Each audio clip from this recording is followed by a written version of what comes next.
This podcast is brought to you by Progressive. Most of you aren't just listening right now. You're driving, cleaning, even exercising. But what if you could be saving money by switching to Progressive? Drivers who save by switching save nearly $700 on average, and auto customers qualify for an average of 7 discounts. Multitask right now. Quote today at Progressive.com. Progressive Casualty Insurance Company and Affiliates. National average 12-month savings of $698 by new customers surveyed who saved with Progressive between June 2021 and May 2022. Potential savings will vary. Discounts not available in all states and situations.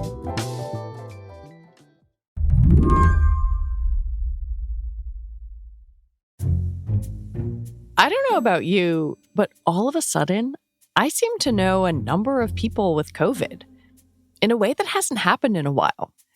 Whether it's colleagues or friends or even Instagram acquaintances posting pictures of those 2 telltale lines on an antigen test.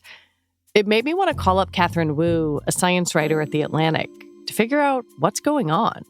She recently wrote a story asking whether we're in for one more COVID summer. And I wondered if she knew people with COVID now, too.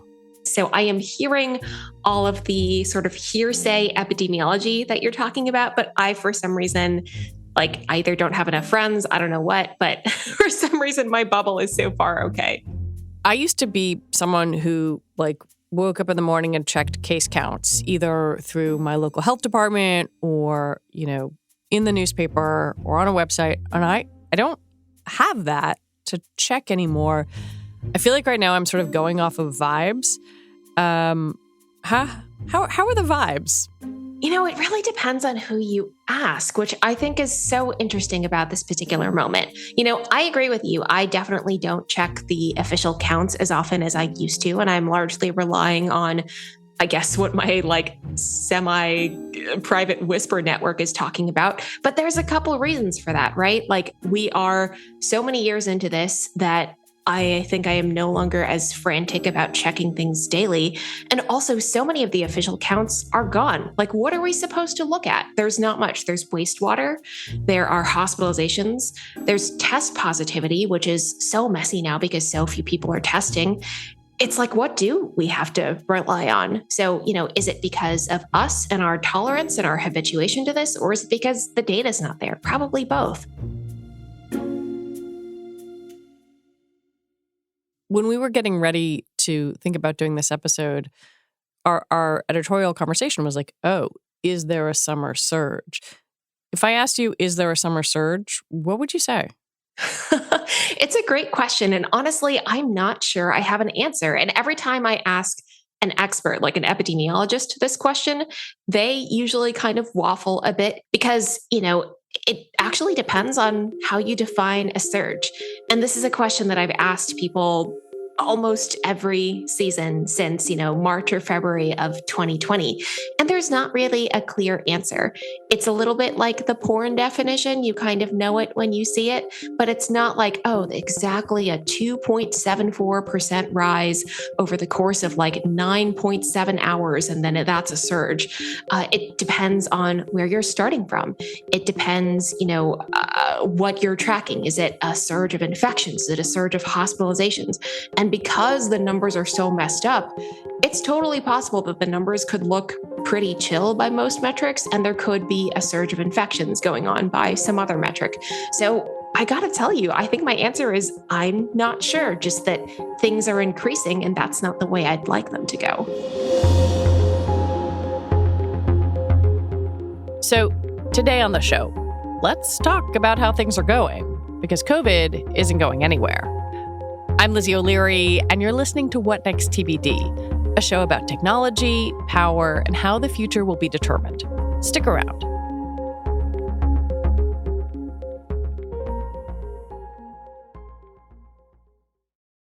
This episode is brought to you by Google.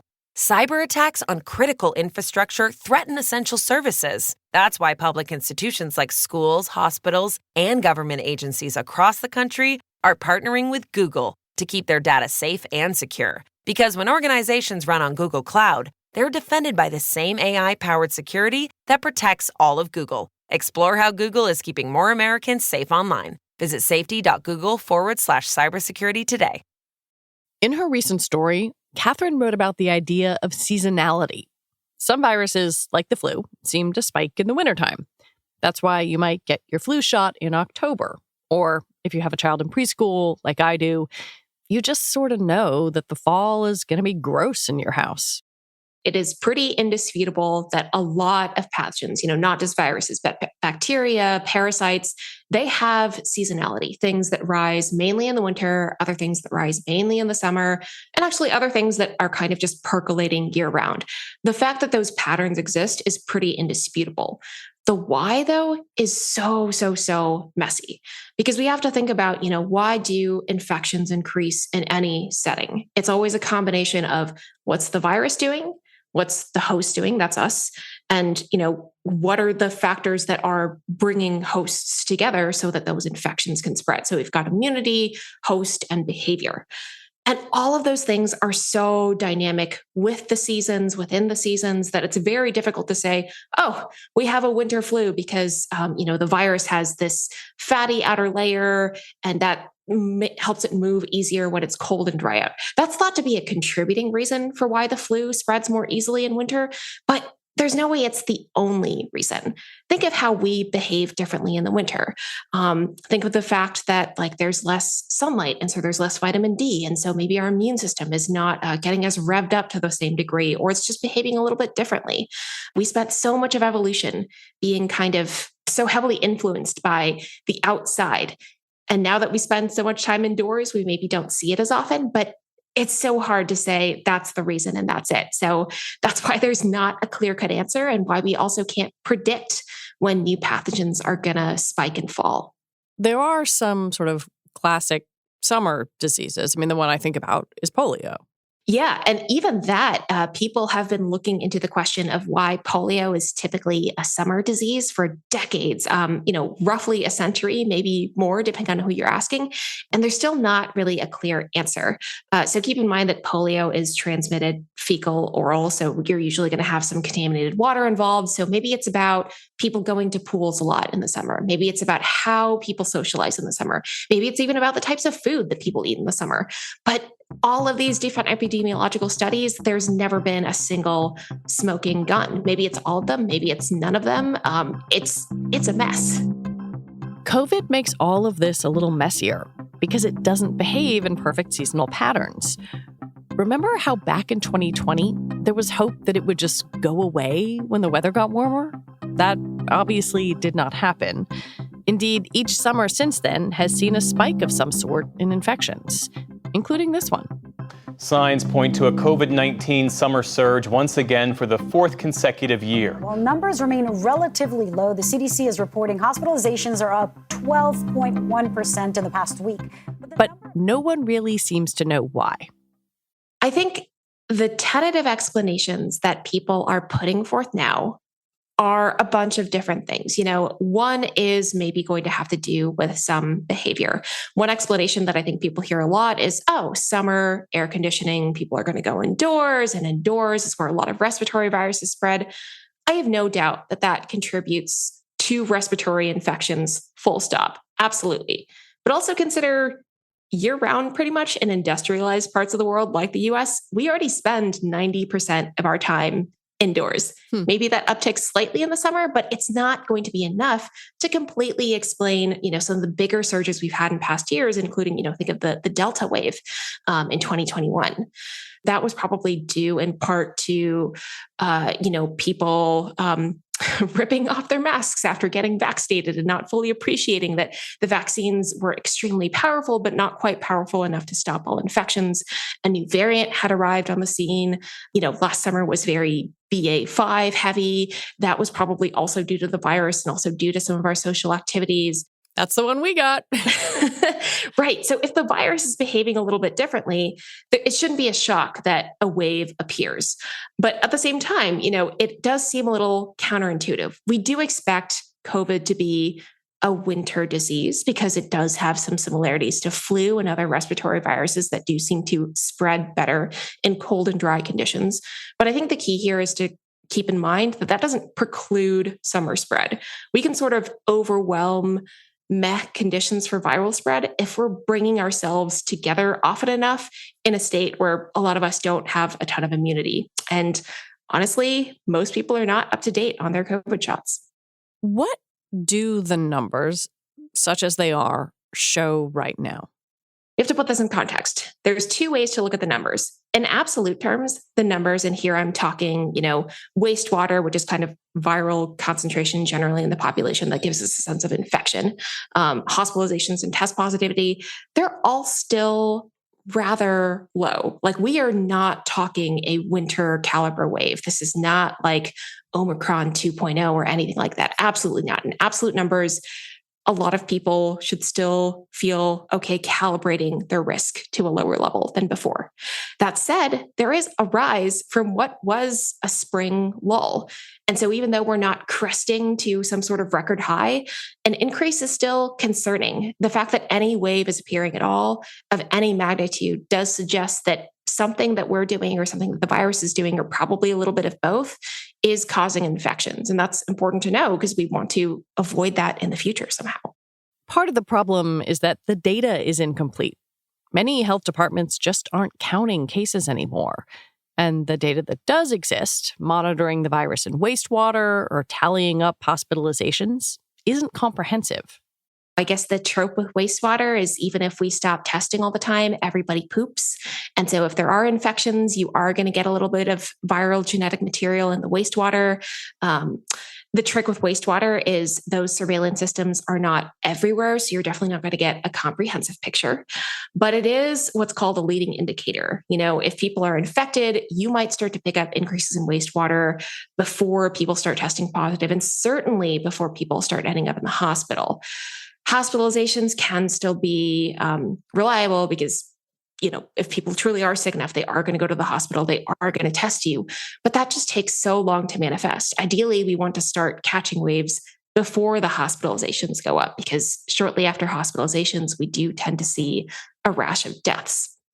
Test positivity is out there, but it's so messy because so few people are testing right now. One of the last times that we had you on the show, we talked about kind of the murky data picture because of the changes in how cases are counted and reported. How difficult does it make to get an accurate picture right now? Or have the people you talk to, the epidemiologists, have they just sort of developed their own systems and said, like, we have alternate ways of measuring this? Oh, it is really messy. And I can't think of an epidemiologist or a modeler I've spoken to recently who has said, oh, no, this is great. Like, the data is awesome. All of our models are doing great. That is definitely not the situation. It makes it harder for the average person trying to get a sense of what's happening at a national scale, at an international scale, even a local scale. Like, most counties have stopped doing weekly or daily COVID updates. Like, I don't have any sense for what's going on except through hearsay. And that's kind of scary because, I think exactly as we were talking about earlier, I don't happen to know anyone who's sick right now, but that's probably not an accurate assessment of what's going on in my community. And so, I could end up infected because I've lowered my risk inappropriately, for instance. It is a really tough spot to be in.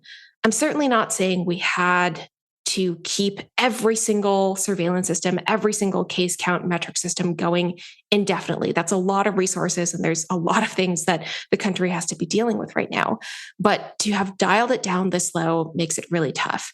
And for the researchers I was talking about, they rely on those data streams to build models for what could happen a couple months from now, up to a year from now, though, it really gets fuzzy if you go out more than a few weeks.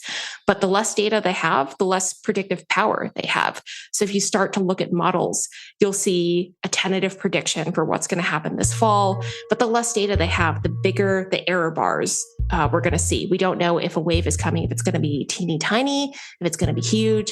And that also makes it really tough to prepare things like vaccines, masking interventions, things that would keep people safe. When we come back, so should you go to that indoor wedding?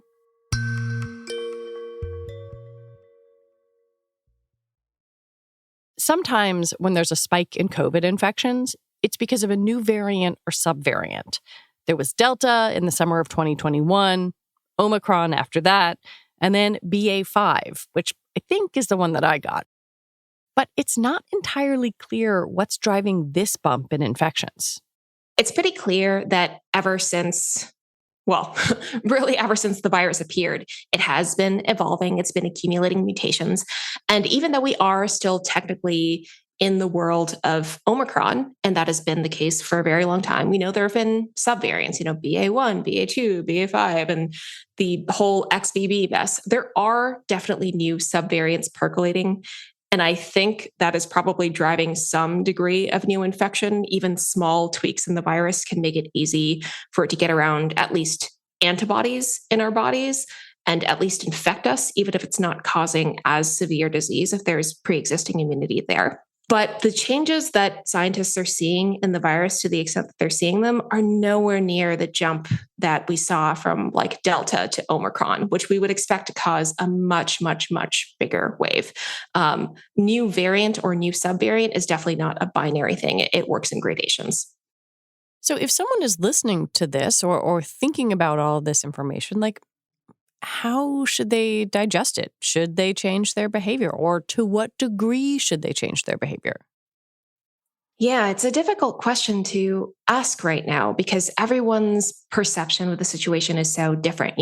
Ask people on the street whether they think this is a wave or not, and you probably will get different answers because everyone's criteria are different. There's not something universal. What I can say is what I will try to be doing, and hopefully that is helpful to someone. I am still, I think, on the relatively cautious side. I'm still masking in public spaces, especially when I travel, especially on public transportation. I'm definitely going to keep doing that. If I'm around someone that I worry is vulnerable or I'm not sure that they're vaccinated, I will sort of double down on that. But I also want to make sure I'm seeing people right now. So if that means, more frequent check-ins, I'll do that. I think the goal right now is to take the measures that will enable me to interact safely rather than totally restrict myself from doing anything. So maybe that means testing occasionally before I go out and see people indoors. That means masking so that I can, go to the grocery store with my husband and do all those sorts of things. I think my vigilance level is up right now, but I am definitely not behaving as I was during the winter of 2022, for instance. You're right in that so much of this is individual. Like, I think there are people, even in my own household, when my family got COVID, my husband had a very mild case of it. I was quite sick. I ended up breaking a rib coughing. Oh, God. And so I'm definitely more on the end of like, I don't want to get that thing again. But people's tolerance for risk is so varied right now. And I do think there is such a level of exhaustion among people in the country that it's really hard to kind of push anyone into some sort of behavior. Yeah, absolutely. I think the past few years have created a lot of inertia, which is why I think for me, at least, I'm happy that every measure I'm taking right now feels very sustainable to me. I realize it may not for everyone else, but that's what I've been trying to spend the past year or so doing. Finding the things in my daily life that I feel like I can do pretty much every time I leave the house or have someone over. That's not going to be extremes, but things that I will feel comfortable doing, for instance, every winter or every time I see a concerted case rise. So it's very much, I think, paying attention as best I can and responding to that, but not feeling like I have to be on lockdown 24/7. I think it's also important for people to keep in mind that, we are very sick of this, but the virus certainly hasn't gotten sick of us. I remain very worried about long COVID, especially, and I recognize and I'm very grateful for my vaccines, which have really lowered my risk of severe disease. But the case with long COVID is a lot less clear. And, as frustrating as it is, that reality is keeping me more vigilant than I think I otherwise would be. Speaking of vaccines, I took my child to the doctor the other day for a well child visit, and our pediatrician said, oh, well, we're expecting, a new, maybe reformulated booster in the fall. Where are we on kind of booster formulation and also vaccination status? All signs point to that newly formulated vaccine being ready to roll out really actually in a matter of weeks. It is probably going to follow a very similar schedule to the annual flu vaccine, which usually becomes available like August/September-ish. A lot of people get it in October-ish, and that is supposed to prep you for the surges that tend to start to appear November, December, January. I certainly would encourage everyone who is eligible for this new vaccine to go out and get it. The important thing is that it is going to focus on new versions of the virus rather than using the version that started the pandemic all the way back in, end of 2019, beginning of 2020. And that's pretty important, right? A lot of us do have a baseline of immunity now, but as the virus changes, the vaccine does need to change with it. Also very similar to the flu vaccine. So, a lot of people may think, God, I already got 3 shots, 4 shots, 5 shots. I don't want to get another one. But really consider this an update in the same way that you would update your computer to make sure that it's running as smoothly as the first time. We're not asking you to get a brand new computer, but this should be a low stakes thing to make sure your body's up to date. You quoted epidemiologist Caitlin Rivers in your story, and she wrote about these sort of future patterns of disease that we might start to see. I wonder what her work and other people you talk to, what their work says about how this disease might start to behave in the future. So I think this brings us all the way back to this idea that there probably will be some seasonality to COVID, but it's not really certain if it's set in stone yet. What it looks to kind of be so far, and I'm putting a huge asterisk on so far that I'm going to come back to. So far, there is that big winter wave, smaller summer hump. And if we were to follow that exactly, maybe it would make sense to do vaccines every fall to prepare for the bigger winter wave, layer on some behavioral measures to that, more masking in winter, and then some degree of just like being a little more vigilant in the summer, paying attention to the numbers. But there's not a guarantee that this is what we're going to keep seeing. It has been 4 years of this, but also keep in mind like how much changed during the past, 3+ years. We started out with no immunity, and now most people on the planet have been infected or vaccinated or both.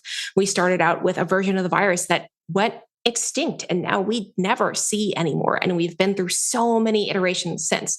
People have been infected. A lot of people have died. People have long COVID, and it's not completely clear how that's going to shake out in terms of future infections in the long term and how that will in turn affect when and how the virus spreads. It's almost like this is a first pancake or washout period. Are we sure we can use the past 3+ years of data and use that to predict what happens going forward? It's only just now that we have started to kind of sort of reach a more stable state where there's much more immunity and people aren't changing their behaviors as much anymore. So I think the next, 5 to 10 to 15 years will still be really informative, and we shouldn't be shocked if things continue to change. What that means is, instead of like writing down, in your Google Calendar now, like every fall I'm going to do this and every summer I'm going to do this, we still have to pay attention and prepare for the possibility that the seasonal advice will change a little bit. Maybe this is an unfair question to ask you, but society, America, people around the world have had such a hard time coming to grips, not just with the virus and the precautions around it, but with change, but with the fact that the first piece of advice changed and then another one did. And I go back to thinking about an interview I did in 2020 where a scientist said to me, science is a process. And I worry that we have a hard time accepting that science is a process. How do you think we can convey that message in a way that reaches people and that doesn't turn them off and say like, well, you said it was this and now that's different? How do we do that with broadness and compassion and, I don't know, resonance? It's a subtle thing, right? It's the kind of situation where it's not going to be a single intervention that changes everyone's mind at once, but a kind of slow, gentle inoculation. When I write stories, I try to insert phrases like, based on the available knowledge, or like there is evidence right now to suggest X, Y, and Z.